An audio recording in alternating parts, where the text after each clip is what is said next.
cái đồ đó nè. Nó sụt. Nó sụt plain.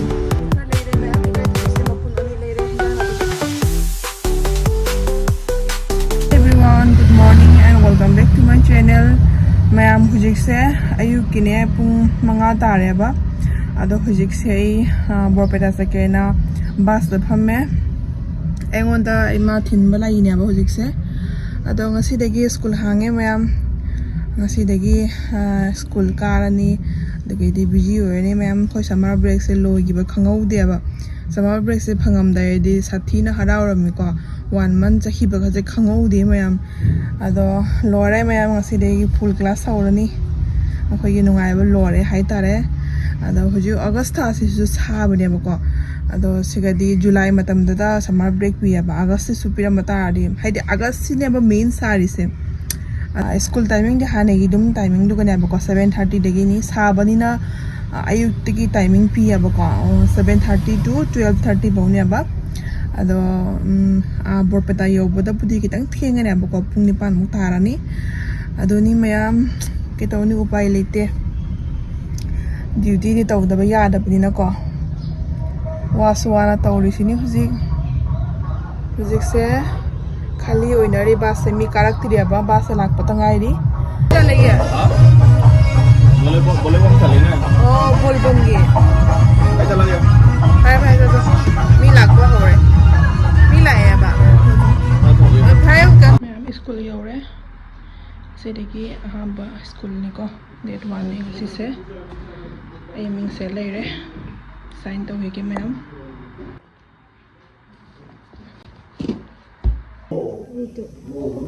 Halago no? Telo. At kere corona pabi. Masih di kelas yang hoy roy. First day ni na ko. Itu na class ani yang homo hoy bajai. Itu laga ko meeting na ya ba. Itu laga dum room halani si se room dusu. Ai room dusu tham lai de be ne. Mot na do hore ba ko. Itu su clean da do ni thabak yami ngasi se ai uje karim sa dre ayuki. Room salaga sap se kun tawraga duluraga cha doine ba karim sarak tri ay manga da lakdo bag thanaga dum school dum labani ji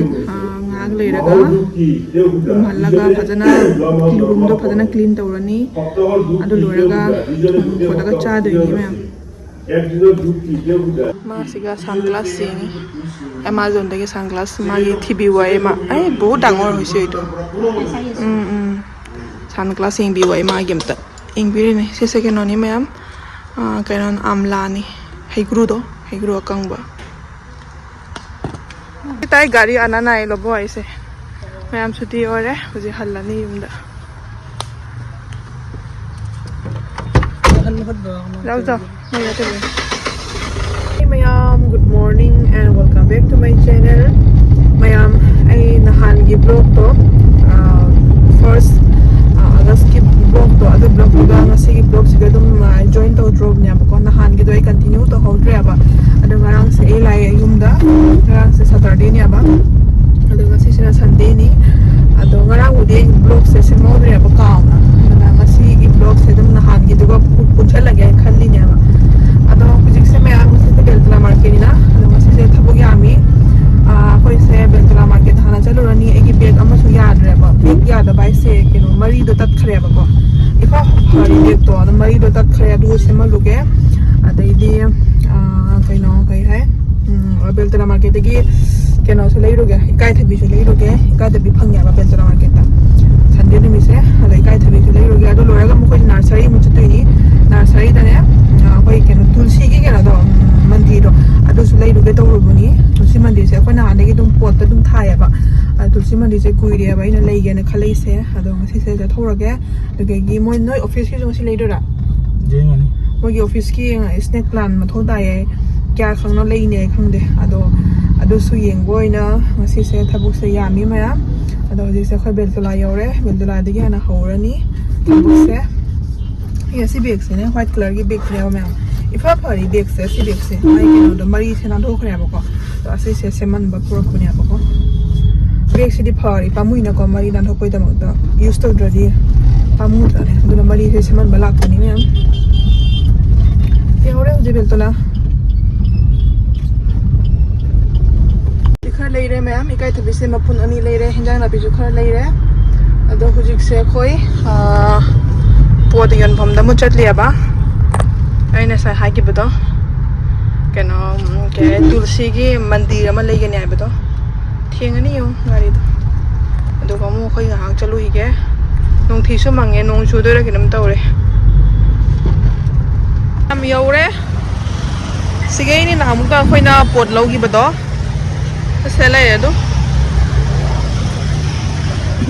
tulsi ki planter do se lai re mayam si lei ba lak pani abko tulsi mandir se se to ro kaino tei lei ta mani ne kai no kai do da ma do na ba do mo sige didi to kai no didi to noi te ni bado ya me jana chau de mo se medium dam chau me thota de ne do bu manung da lei tra khon dia to ko तुलसी का मंदिर यही है और अंदर नहीं है नहीं है कितना है सब 850 का ये थोड़ा बड़ा है ना ऊपर का ये छोटा वाला कितना है 550 का दाम डिफरेंस ना तेने तांगी ने नट्रा तांग माली है ठीक है ना क्रैक तो नहीं है नहीं क्रैक नहीं अचौब से ना खल ले अचौब से लोगे एक खतंग ममन ताना ये ना को 600 नहीं होगा 700 लगा दो नहीं आपको मम्मी अरे यहाँ से तो इतना लिया हमने पोट ये सपोर्ट तो यहाँ पे एक दीदी था ना पहले मोटा सा करके वो तो हमारा मौसी है हाँ वही से लिया था बहुत लिया था यहाँ से ऑफिस से करीब होता है नहीं ऑफिस की स्नेक प्लान तो के दो ना लो रे रा पैसा पिरक दिया रा अच्छी फजी नहीं फगी माले दा कई के ना मैं एक्शन ले सीधी कि नम तो इरा साउथ जाम सामन करे पाक सुपाई है बा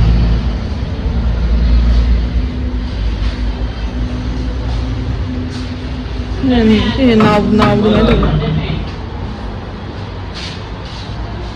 सिपदे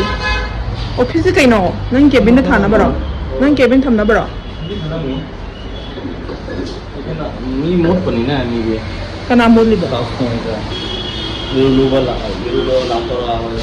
अते नंग कई थम ना बेनो नंग केबिन तो वो याद ही लो गया कई थम ना बेनो कई प्लान थम ना बेनो गुड लक प्लान दो तो मैं तो हायरो ना इरु थोकना पाई नो हायरो तो ना हायरो से ना इरु थोकना पाई नो है ना मनी प्लान थम ना बेरा सीजी फजे नहीं या काय कहाँ लो दुकान दे वही तो फायदा नहीं है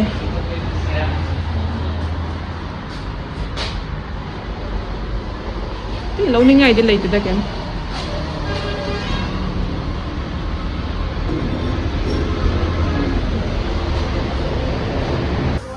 sister nó lâu đây mẹ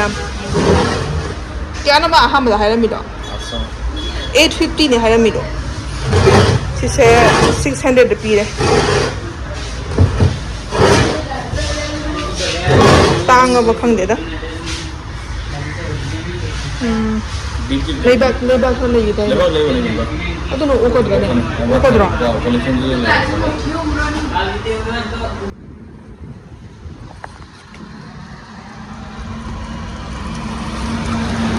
हम बुजिक से खोई सुपरमार्केट चली सिके खोई थबक लोरे केनो की तुलसी की प्लांटर तो ले रे बा अदे दी स्नेक प्लान दो ले रो याय कोना मोय ऑफिस की स्टाफ ना पैसा बिरागा स्टाफ ने एजु के याय मोय हां बैंक में नंग पैसा थारा को अदुगा लेने पैसा थारक्ति हाय स्नेक प्लान दो या मैं ले दो अदुना कोना दुम ले रनी हाय हजि कसी ले रय अदो संडे नि काइना मैं को थाबगा फंगद्रे रेस का फंगद्रे यदि इथौ सिंगदि तौदबा यादे ना को हाय दैदि लोय बिजी होय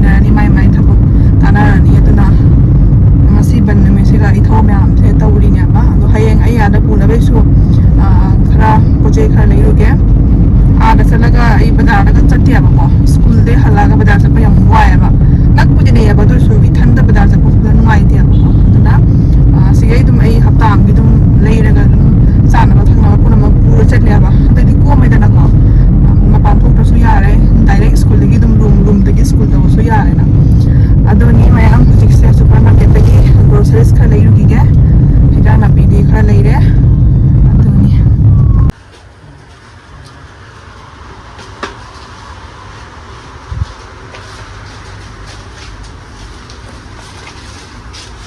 ꯆꯦꯡ ꯘꯤꯁꯦ ꯑꯃ ꯂꯧꯔꯁꯤ ꯂꯧꯔꯦ ꯂꯧꯔꯕꯣ ꯀꯔꯝ ꯁꯔꯛ ꯂꯧꯔꯝꯃꯤꯅꯣ ꯁꯤꯔꯣ ꯁꯤ ꯐꯒꯗ꯭ꯔꯅꯦ ꯅꯪꯒꯤ ꯃꯥꯒꯤ ꯀ꯭ꯔꯤꯝ ꯑꯝꯇ ꯄꯣꯛꯁꯤꯜꯂꯛꯑꯣ bamboo shoot plain siga achar myam leire lime pickle assam lime pickle 20 rupees ni se bhut jolokia khoi keno do kaya bhut jolokia se khoi king chili do umorok achar ni sina amlokhi haigru achar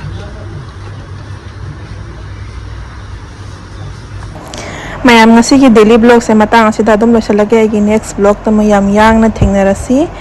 mathangi vlog ngai biramo mayam ngasigi onadi bye bye